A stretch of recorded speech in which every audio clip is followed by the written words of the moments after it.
안녕하십니까. 이번에 탑에듀에서 사회복지사 1급 시험 과목을 맡게 된 신동석입니다. 일단 OT 과정이라서 한번 전체 내용 한번 살펴보도록 하겠습니다. 프로필은 다음과 같고요. 큰 건 없습니다. 그냥 사회복지 전공했다는 거 하고 박사학위 받았다는 거 뭐 그런 정도 있고, 제가 강의할 내용은 조사람부터 해서 이제 3교시에 있는 정책론, 법제론, 행정론 이렇게 강의하게 되겠습니다. 일단 보실까요? 이제 강의를 어떻게 할까 고민을 했는데요. 본 강의는 보시는 것처럼 사회복지사 1급 시험을 위해서 전문 강의를 진행하겠습니다. 저 학부에서 하시는 강의처럼 세부 내용을 진행하지는 않습니다. 그 다음에 일반 강의처럼 학원들은 주로 이제 공무원 시험이 주가 되고 보조로서 이제 사회복지사 1급 시험을 하는데, 저희는 공무원 시험은 준비 안 합니다. 오로지 사회복지사 1급 시험에 중점을 두고 실시하도록 하겠습니다. 또 이제 학부 수업 마치신 분들 계실 텐데요. 학부 수업하고 이 1급 강의를 들어야 되나 하고 생각하실 분들이 많으실 거예요. 그런데 학부 수업은요, 대부분이 이제 교재를 쓰신 교수님들 아니면은 교수님의 성향에 따라서 내용이 1급 시험하고 전혀 다른 내용들을 수업을 합니다. 그래서 실제 학부 수업 배우신 거를 갖고 이 시험을 보시려면요, 상당히 어려워요.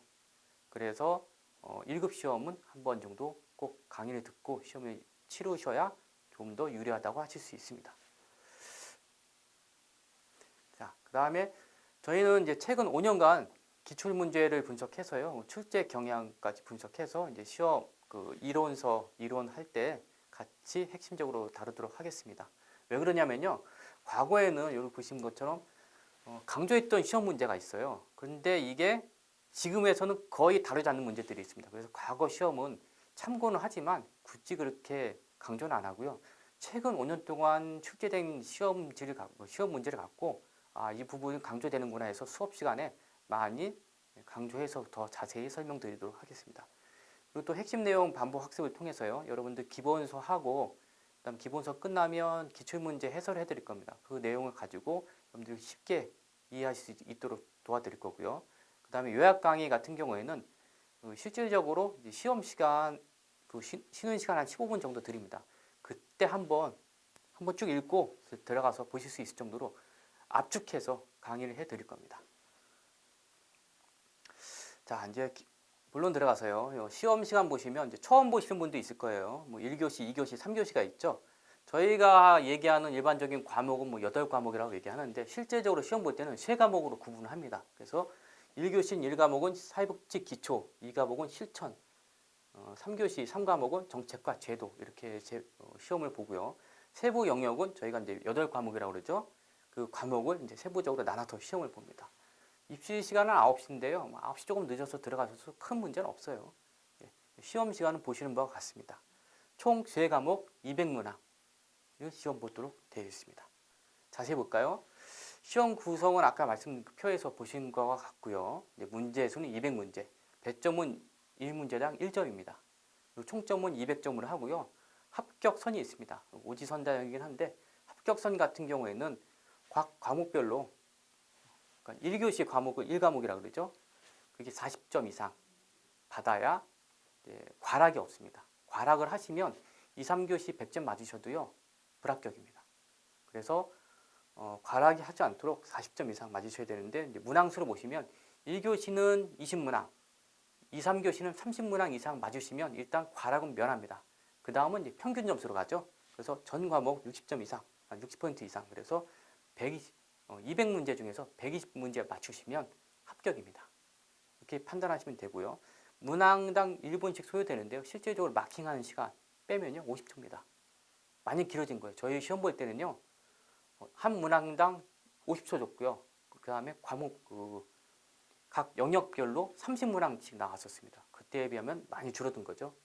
자, 시험 관련 법령은요, 당일 시험 기준일입니다. 시험 시행일 기준으로 하는데, 2월 8일 시험 본다. 그럼 2월 8일 날 시행되는 법률을 갖고 시험을 보도록 되어 있습니다. 제정과 시행은 다릅니다.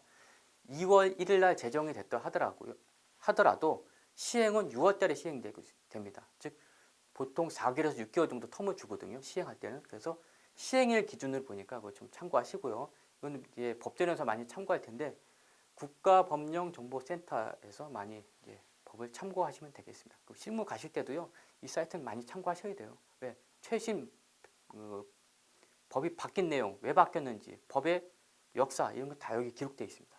많이 참고하시기 바랍니다. 자, 주의사항이 있는데요. 일부러 제가 앞에 넣습니다. 왜 그러냐면요, 시험 공부 열심히 하고 100점 맞으신 실력 갖고 있는데 이런 것 때문에 불합격하시는 경우가 간혹 생깁니다. 주의사항 보실까요? 시험 전일 시험장과 교통편 필히 확인하셔야 돼요. 왜 그러냐? 큐넷 막상 원서 접수하실 때 큐넷 들어가시면요, 9시에 원서 접수 시작합니다. 들어가시자마자 1, 2분 대기해야 돼요. 왜? 수십만 명이 동시에 접속을 하기 때문에 서버가 그걸 가르기 위해서 시간 텀을 줍니다. 그래서 접속해서 하나하나 클릭해서 들어가시면 보통 뭐 9시에 들어가셨다, 9시 30분 정도에 결제를 하시는데요. 결제하실 때 제가 원하는 장소가 결제가 안 돼요. 이미 꽉 찼다고. 그래서 다른 데 가서 시험 보실 수 있는 가능성이 많습니다. 그래서 다른 데 가신다 그러면은 꼭 시험장과 교통편 확인하셔서 9시 전까지 도착할 수 있도록 준비하셔야 돼요. 계산해서 갔는데 길이 막혔다. 그럼 시험 못 보는 겁니다. 두 번째, 전자기기들은 휴대하시면 안 돼요. 시험장에서. 휴대하셨다, 적발됐다, 부정행위로 간주해서 시험 무효 처리합니다. 이건 뭐 무효 처리 1년 버리면 되죠. 공무원 시험 같으면 5년간 시험 못 봅니다. 그래서 별거 아닌 것 같은데 실제로 저 시험 볼 때 핸드폰 울려가지고 퇴실당한 사람 몇 명 봤습니다. 핸드폰을 감독관한테 제출해요. 근데 핸드폰이 나중에 3교시 때 울렸어요. 어떻게 될까요? 불합격 처리됩니다. 부정행위를 강조해서 그 사람 바로 퇴실시킵니다. 별거 아닌 것 같지만 실제로 봤기 때문에 일부러 그래서 여기 주의사항에 넣어놓은 겁니다. 도시락은 그냥 간편식 하시고요. 마킹 시 주의사항이 있는데요. 마킹할 때 수정 테이프 사용할 수 있습니다. 가져가시면 돼요. 근데 수정 테이프 사용하시는데 보시면 이게 답안지입니다. 요즘 시행하는 답안지인데요. 저 좌측편에 있죠. 수험번호라든가 뭐 문제집, 형별, 기재란. 여기는 수정 테이프를 바르시면 부정 처리돼요. 빵점 처리됩니다. 그래서 여기는 안 되고요. 오로지 수정 테이프로 수정할 수 있는 부분은 요 객관식 부분만 가능해요. 그래서 요거 별거 아닌 것 같은데 사실은 합격, 불합격은요, 실수 때문에 많이 떨어지는 거예요. 실력보다는. 그래서 이런 실수를 저지르지 않도록 하기 위해서 이런 마킹, 수정 테이프 꼭 가져가시고요. 그 다음에 표기하실 때 주의하실 사항이 있는데 많이 표기 틀리시는 게 2번과 5번입니다. 제가 가르쳤던 학생 중에 한 명이 7급 시험, 공무원 7급 시험 합격 점수에 도달했어요. 합격한 줄 알았습니다. 발표날 보니까 빵점이에요. 왜 빵점인지 이신청해서 봤더니 5번처럼 점만 찍었어요. 다 마킹 1번처럼 하지 않고 반만 점을 다 찍었거든요. 점수가 빵점 처리됐습니다. 컴퓨터가 인식을 못해가지고. 별거 아니죠. 이렇게 실수해서 5년 날린 사람 수두룩합니다. 그래서 진짜 별거 아닌데 제가 일부러 앞에 뒀어요. 이런 실수 하시지 말라고. 그래서 마킹 하실 때 주의하셔야 되고요. 수정 테이프 쓸 수 있으니까 가져가세요. 그리고 휴대물품 보시면 컴퓨터용 사인펜, 뭐 이건 아날로그 시계라고 합니다. 통상 시험장에 벽시계 갖다 놓긴 하는데 없는 데도 있어요. 그래서 하나 정도는 가져가셔도 큰 무방하고요. 그 다음에 지우개 연필 가져가도 무방하고요. 요거 안약 아니면 또 눈물 약이라고 하죠. 이것도 필요합니다. 제 경험상. 왜 그러냐? 거의 3시간, 4시간 시험지만 보면요, 사람이 눈을 깜빡거리지 않습니다. 거기에만 매달려가지고. 그러다 보면 어떻게 되냐? 3교시 정도 되면 눈이 안 보여요. 눈도 아프고. 그럼 그거 아프니까 한 1, 2분 정도 감아야 되거든요. 그럼 2-3문제 날아가는 겁니다. 그래서 쉬는 시간에 별거 아닌 것 같지만 이 눈물약 하나 가져가셔서 눈에 넣고 하셔도 큰 무방 상관없어요. 시험 도중에 하셔도 문제 없습니다. 꼭 가져가시기 바랍니다. 왜? 저도 작년에 시험 봤어요. 이거 말고 다른 국가 전문 시험 봤는데 그때도 3교시 때 눈이 아파가지고 시험지 거의 못 봤습니다. 네. 깜빡하게 이걸 안 가져가서. 그래서 꼭 가져가셔서 활용하시기 바랍니다. 경험담을 다 일부러 넣어놓은 거예요. 또 다른 시험 볼 때는 제가 컴퓨터 사인펜 2개나 가져갔는데 안 나오네요. 그러면 처음부터 답안지에 수험표 해야 되는데 안 나와서 감독관 거 빌렸거든요.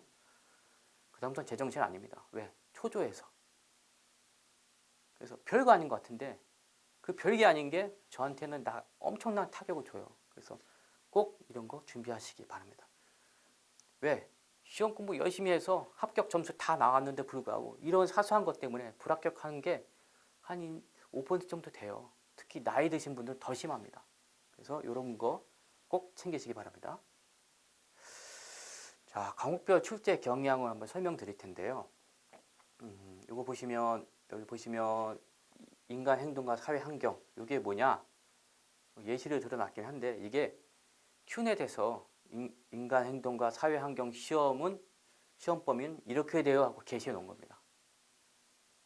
굉장히 간단하죠? 이 얘기 뭐예요? 어떠한 문제도 낼 수 있다. 특히 6번 보시면요. 기타 인간 행동과 사회 환경에 관한 사항. 이 얘기는 어떠한 응용 문제도 다 낼 수 있다. 그렇게 나와 있습니다. 그래서 이 출제 기준이 굉장히 모호하구나 보시면 돼요. 그래서 이론서가 중요한 거예요. 다음 보실까요? 사회복지 정책론도 똑같아요. 이런 식입니다. 두리뭉실해요. 그래서 이거 굉장히 두리뭉실하구나. 그럼 어떡하냐? 제가 이거 5년간 시험 나왔던 문제들 중에서 중복되는 문제들만 요약한 겁니다. 이런 목차에서 주로 이 부분에서 나와요. 그러면 다른 부분은 안 봐도 되냐? 안 보셔도 돼요. 근데 이 기본 이론 설명할 때는요.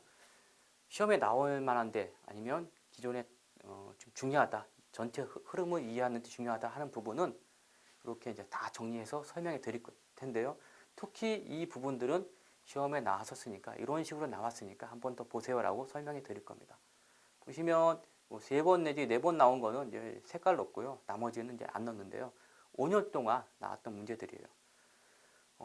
보시면 뭐 핵심적인 단어만 쭉쭉쭉쭉 나와 있으니까 요거 나중에 참고하셔서 공부하실 때 최소한 요 정도는 알아야 되겠구나 하고 보시면 되고요.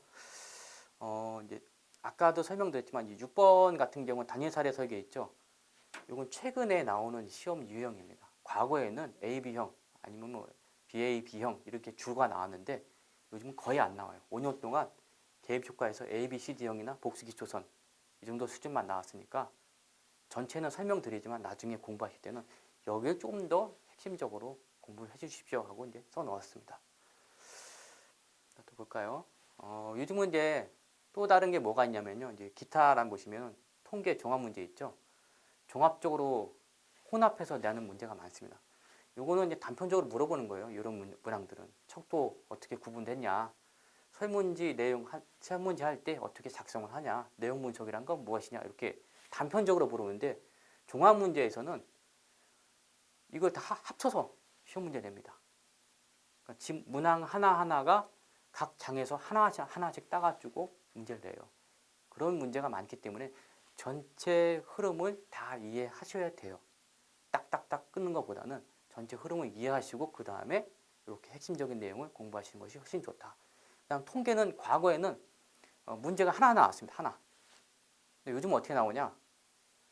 기존 문항에다가 플러스에서 통계 모형 같이 넣어요. 그래서 요즘 나오는 경향은 뭐 비율 척도에서 사용하지 않는 통계 기법 이런 식입니다. 그래서 뭐 백분율이냐 빈도율이냐 뭐 이런 식으로 나오는데 그럼 그런 문제를 어떻게 푸냐? 일단 통계 용어가 나오면 일단 그건 생략하고요. 앞에 문항에서 틀렸는지 맞는지 그것만 먼저 구분하시고 다 맞든가 다 틀리면 뒤에 통계 부분을 보시는 건데 아직까지는 통계를 구체적으로 나오지 않았어요. 틀려달라는 식으로 통계를 냈는데 요령은 간단합니다. 통계 문제 나오면 일단 생략하고 보세요. 왜? 아직 통계 깊숙이 그 시험 문제 나오는 경우는 없었습니다. 그런데 과거에는 꼭 한 문제씩 나왔었습니다. 앞으로 또 나올 수도 있죠. 그렇기 때문에 제가 이제 그 참고 자료로 통계 강의도 좀 하고 참고 자료로도 과거에 이런 문제가 나왔으니까 또 나올 수 있습니다 하고 기초적으로 준비해 드릴 겁니다. 자, 정책론도 크게 틀린 건 없습니다. 여기 보시면 뭐 전체적으로 뭐 한두 문제, 뭐 한 문제 한 문제 쭉 나오니까 구체적으로 보실 필요는 없는데 그래서 전체 흐름을 아셔야겠죠. 특히 중요한 거는 이제 사회복지 정책의 가치. 이건 가치는 여기서만 쓰는 게 아니고 전체 문항에서 다 써요. 그러니까 꼭 아셔야 되고요. 영국의 발달사가 이제 사회복지 발달사라고 할 수도 있는데 그 영국의 발달사 뭐 흐름대로 시험 문제 나오던 게 요즘은 이게 어디에 적용되냐? 적용되는 문제가 많이 나와요. 그 원내 구제 이런 내용 기억나시나요? 요즘 정신병 같은 경우에는 원외 구조를 많이 선호합니다. 즉 입원 치료보다는 집에서 통원 치료 쪽으로 많이 바뀌었어요. 그리고 요즘 시설 같은 경우 예전에는 고아원 그래서 많이 모아놨죠. 요즘 시설을 해서 고아원이라고 모아놨긴 했는데 애들이 고아원 내 시설은 잠만 자고 주로 어디서 생활하냐? 학교 다녀 일반 학생들처럼. 그래서 시설 내에 있냐, 시설 외에 있냐? 그럼 그 기준이 뭐냐? 영국의 발달사에서 다 나옵니다. 그래서 영국의 발달사를 흐름을 이해하셔야지 누가 이렇게 했다, 누가 이렇게 했다 이거보다는 흐름을 이해하시면 되겠고요. 그다음에 사회복지 제도의 변천은요. 법제론하고도 중복이 돼요. 이건 뭐냐? 법이 어떻게 발전했냐? 그래서 어떻게 정책이 흘러왔냐? 이런 내용하고 비슷한데 이건 둘이서 같이 혼합해서 숙지하시면 되겠습니다. 다음 쭉 나오죠. 근데 여기서 중요한 건 사회보장 이론하고 정책론에서는 사회보험제도의 공공부조제도 이거 법제론하고 중복되는데요. 그래서 이 정책론은 법제론하고 거의 3분의 1이 문제가 중복돼요. 그러다 보니까 이제 공부하실 때 조금 편해요. 그런데 이쪽에선 주로 제도적인 면 많이 물어보고요. 법의 내용에 관한 내용은 법제론 쪽에서 많이 물어보는데 한번 하시면 두 과목 내에서 충분히 활용할 수 있는 내용들입니다. 그리고 여기서도 종합 및 시사 문제를 자주 내요. 그래서 보지도 못한 내용들이 갑자기 툭 튀어나온다. 하실 수 있습니다. 그때 당황하지 마십시오. 그냥 그때는 교재에도 없었고 강의 시간 듣지 못했으니까 그냥 넘어가시면 돼요. 시험 문제 그냥 찍고 넘어가시면 돼요. 그걸 풀시겠다고 시간 안 하셔도 돼요. 왜? 틀려달라고 내는 문제입니다. 행정론도 크게 없습니다. 쭉 보시면 되고요. 이건 핵심 문제 정리해 놨으니까 이거 공부하실 때 여기서 중요한 내용이 이거구나 하고 보시면 돼요. 이제 행정론 하실 때 중요한 사항은 또 있는데요. 이론들이 많아요. 여기 보시면 조직이론 있죠. 그 다음에 환경, 이게 환경 이론인데요. 환경 이론들, 그 다음에 리더십 이론, 그 다음에 동기 이론. 이론이 상당히 많아요. 이거 다 외우셔도 되는데요. 외우시기 힘드시다 그러면은 특징적인 것만 조직 이론과 동기 이론 이렇게 해서 두 개만 외우시고 나머지 건너뛰셔도 돼요. 왜? 섞어서 나오거든요. 그러면 내가 이건 조직 이론이야, 이거는 동기 이론이야. 그것만 구분하셔도 시험 문제 반은 맞추십니다. 왜? 리더십 이론하고 동기 이론하고 섞어서요. 다음 년 동기 이론에 맞는 것은 이렇게 나오거든요. 그럼 리더십 이론 일단 다 제외해버리면 되잖아요. 그래서 공부하는 요령입니다.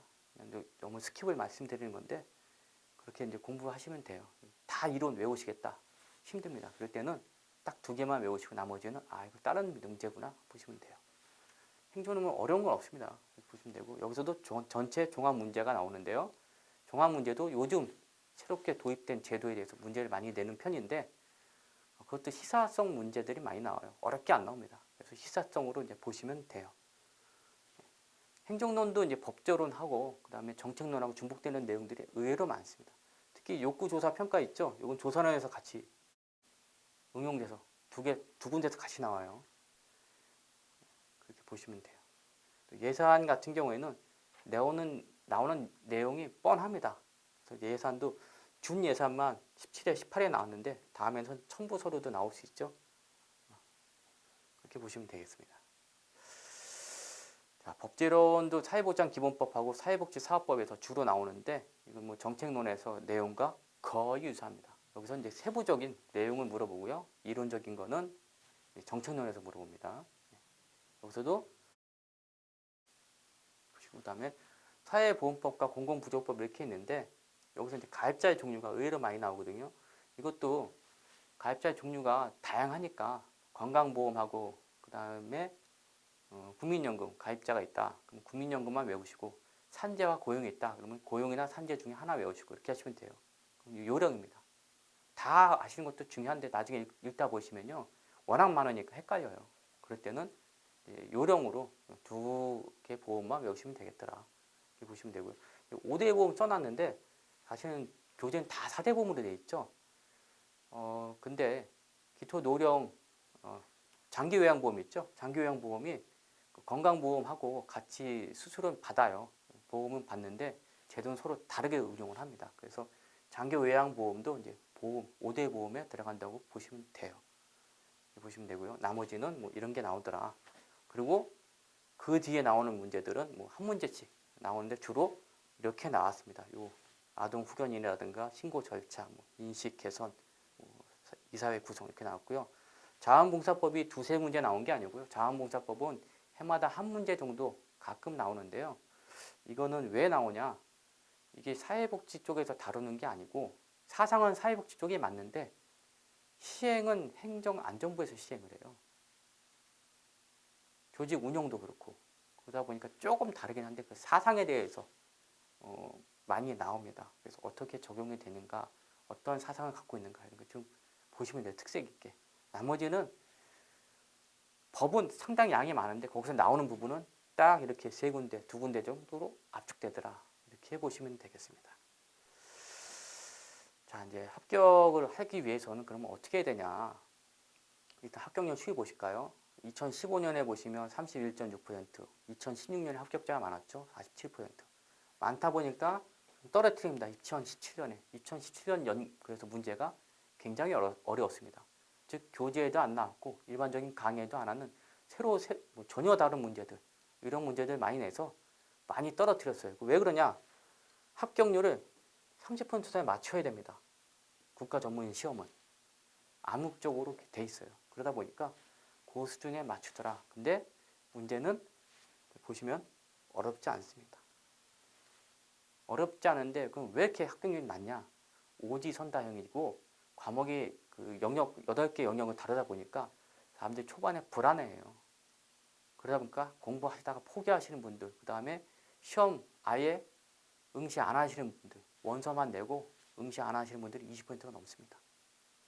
꾸준히 하시면 합격할 수 있는데 일단 처음에 겁을 먹으셔서 그래요. 별거 아닙니다.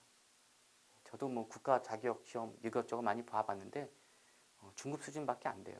양만 조금 있을 것 같다는 느낌만 들 뿐 실제 또 중복되는 내용들이 있다 보니까 실제는 그렇게 많지 않습니다. 한번 보시고요. 저희는 어떻게 할 것이냐 60, 70, 80 학습 전략으로 할 텐데요. 60은 합격선은 60입니다. 과락이 있긴 한데 과락은 뭐 40인데 일단 과락은 기본적인 것만 하도 40점은 넘어가요. 그러니까 합격선 60점으로 잡고요. 잡습니다. 그 다음에 기본서를 두꺼워요. 기본서가. 어떤 학원 아니면 어떤 기본서 같은 경우는 이렇게 두껍습니다. 이거 확 줄여야 됩니다. 이거 들고 수험장에 못 들어가요. 그래서 70% 정도 압축 정리해서 계속 강의해 드릴 거고요. 그 다음에 80은 뭐냐? 요즘 이 시험이 제가 중급이라고 그랬죠. 시험 문제 80% 이상이 기출문제에서 살짝 응용해서 문제됩니다. 즉 작년도 시험 문제가 있다. 어떤 지문은 똑같이 나와요. 어떤 거는 말만 살짝 바꿔서. 출제 영역도 거의 안 바뀝니다. 그래서 80% 정도 기출문제를 변경하기 때문에 기출문제만 많이 이해하셔도 충분히 합격할 수 있다. 이렇게 보시면 되겠습니다. 그럼 이걸 어떻게 할 것이냐? 저는 이렇게 할 겁니다. 일단 기본서를 읽고요. 그 다음에 기출문제를 푸시는 게 아니고 저는 해설집을 드릴 거예요. 그래서 그걸 많이 읽어보시고요. 그래서 여러분들이 개인별로 부족한 부분 보완하시면 충분히 합격할 수 있습니다. 기본서는 어떻게 할 것이냐? 처음에 기본서는 암기는 저건 바라지 않습니다. 왜? 시험에 합격할 수 있는 기본서는 없어요. 이해하기 위해서 설명을 해놓은 것이 기본서이지 그 출제자들이 기본서 보고 그대로 문제 복사 붙이기 안 합니다. 그러니까 핵심 원리만 이해하시면 돼요. 그래서 강의도 이해가 안 되지 이해를 하실 수 있도록 처음에 쉽게 풀어서 강의는 해드리는데요. 이때 여러분들 이해 안 된다 그러면 포기하지 마시고요. 끝까지 저와 같이 읽어보시면 돼요. 이때 이해만 대충 전체 흐름만 이해하시면 됩니다. 세부 내용 모르셔도 돼요. 그래서 1회독 이렇게 하시면 되고요. 2회독은 어떻게 하냐? 기출문제를 제가 설명드리면요. 그거 한번 쭉 읽어보시고 세부적으로 그러면 여기서 핵심 포인트가 이런 게 주로 나오는구나 하면서 기본서 내용 한번 더 확인하시면서 2회독 하시면 되고요.